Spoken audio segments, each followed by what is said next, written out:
북한군에게 피살된 공무원이 tab승했던 어업지도선이 이틀에 걸친 해경 조사를 마치고 오늘 목포항을 향해서 출발했습니다. 지난 21일 공무원 A씨의 실종 신고가 접수된 지 닷새 만입니다. 취재기자 연결돼 있습니다. 김우중 기자. 네, 사회부입니다. 네, 어업지도선이 목포항으로 출발했다고 하는데 실종 신고 닷새 만인 거죠? 네, 그렇습니다. 지난 21일 무공화 10호에서 공무원 A씨 실종 신고가 들어온 지 닷새 만입니다.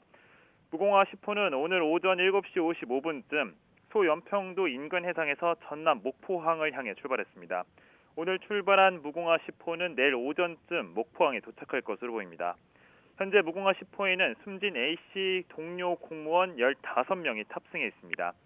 이들은 전남 목포항에 도착한 뒤 일단 귀가 조처될 것으로 보입니다. 무공화 10호는 전남 목포 서해어업관리단 소속 선박으로 지난 16일 어업관리를 위해 목포항에서 출항했었습니다.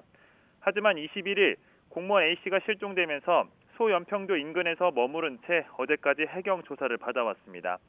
해경은 선내에서 동료 진술 등을 중점으로 A씨의 실종 당시 행적 등을 조사해왔는데 지난 24일부터 시작해 이틀에 걸친 조사로 어제는 과학수사요원까지 투입해 위성 항법 장치인 GPS 플로터와 공용 컴퓨터, CCTV에 대한 디지털 포렌식 작업도 진행했습니다. 하지만 실종 당시 행적을 담고 있는 선내 CCTV가 고장난 것으로 확인되면서 A씨 행적을 조사하는 수사에 난항을 겪어왔습니다. 이번 사건 경위에 대한 해경의 자체 조사가 지금 여의치 않아 보이는데요. 군 당국에 자료 협조 요청을 했다고요? 네, 그렇습니다. 실종 사건을 전담해 수사하고 있는 해경은 아직 자체 조사로서는 A씨의 월북 정황이 담긴 증거를 확보하지 못했습니다. A씨의 9월 전체 통화 기록 내역까지 뽑아 조사했지만 주변 지인 통화 내용에서도 월북 정황이 담긴 내용은 없었다고 밝혔는데요. 월북 정황과 피격 관련된 발표가 대부분 군 당국에서 나오다 보니까 해경이 직접 군에 관련 자료를 요청한 겁니다.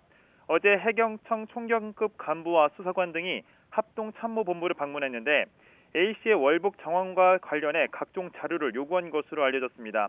하지만 군 당국은 내부 논의가 필요하다는 이유로 당장 자료 열람을 제공하지 않았고 28일까지 자료 제공 여부를 해경의 결정에 알려주겠다고 한 것으로 전해졌습니다.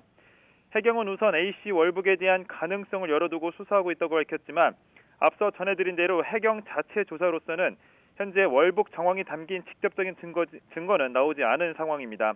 현재 유족 측은 A씨가 월북에 유리한 증거인 공무원증을 두고 간 점과 채무가 소액인 점 등을 들며 월북이 아니라고 강하게 반발하고 있습니다. 무공화 10호가 목포를 향해 떠나면서 일단 현장 선내 조사는 마친 건데요. 수색 작업은 어떻습니까? 계속하는 건가요? 네, 그렇습니다. 해경은 오늘도 일출 때부터 해경 경비함정 12척, 해군 10척, 어업지도선 8척, 헬기 2대를 동원해 수색 작업을 벌이고 있다고 밝혔습니다.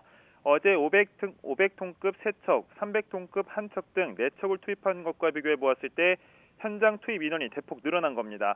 아무래도 어제 북측에서 전달된 통지문 때문으로 풀이되는데요. 어제 오후에 공개된 북측 통지문에 따르면 북한군은 A씨 시신을 태웠다는 내용은 없고 부유물만 소각했다고 밝혔습니다. 따라서 앞서 시신까지 불태웠다는 국방부 발표 때와는 달리 A씨 시신이 해상에 있을 가능성이 높아지면서 수색 인원을 대폭 늘려 투입한 것으로 보입니다. 현재 해경은 A씨가 숨진 곳으로 추정되는 등산곳 남쪽 해역 인근을 집중 수색하고 있습니다. 해경은 어선이나 기타 선박에도 시신이나 유류품 발견 시 즉시 신고해달라고 요청해놓은 상태입니다.